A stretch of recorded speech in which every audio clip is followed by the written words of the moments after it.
Welcome to Production Wardrobe here at the Australian Ballet. I'm David McAllister, Artistic Director of the Australian Ballet, and this week we're taking you behind the scenes with Jerome Kaplan, the set and costume designer for Cinderella, as he works with the amazing artists across our organisation to build these beautiful sets and costumes.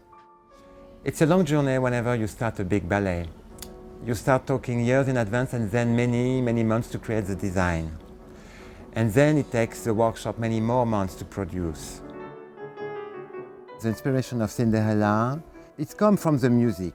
Prokofiev composed this music during the Second World War, and I proposed to Alexei, because of the mood of the music of Prokofiev, that it could be interesting to come back to surrealist movement, especially in the Act One, the Cinderella's home, and of the dream of Cinderella.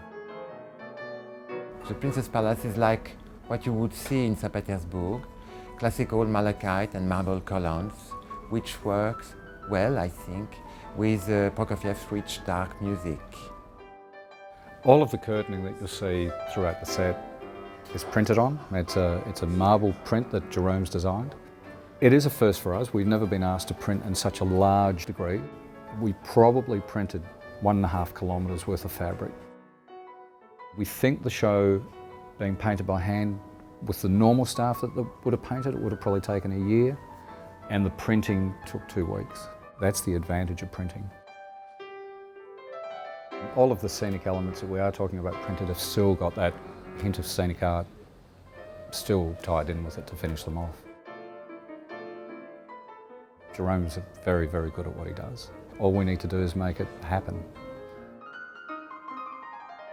When you design costume for a ballet, you need to think about the movement, and you need to think also about really clearly about what effect you would like to have with the fabric. Soft fabric, heavy fabric, it depends on the character. We have contrast in different characters. The godmother will have a very thick, heavy coat, a little bit like a beggar, whereas in contrast we have a very soft dresses for the ball guest and Cinderella also. So it's a very romantic dress in chiffon and organza of silk, very soft and girly, inspired by the new look of Christian Dior.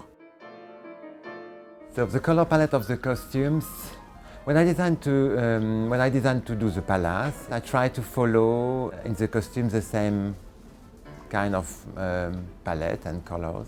That's why we have a lot of pink, purple and green in the costume.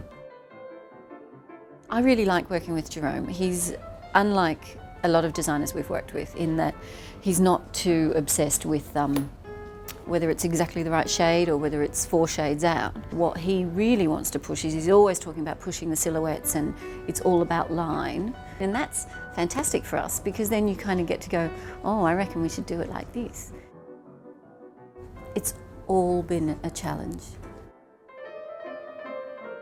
It's very exciting. What can I say? You never know everything with the creative process, so you try, you test, you experiment. It's a challenge, but it's fun. No one's going to be expecting what we're going to give them. Next week, after years of planning, we finally get to put this beautiful production on stage at Art Centre Melbourne. All of the sets will be built, all of the costumes will be in the dressing rooms, and you'll see Cinderella take her very first steps on stage.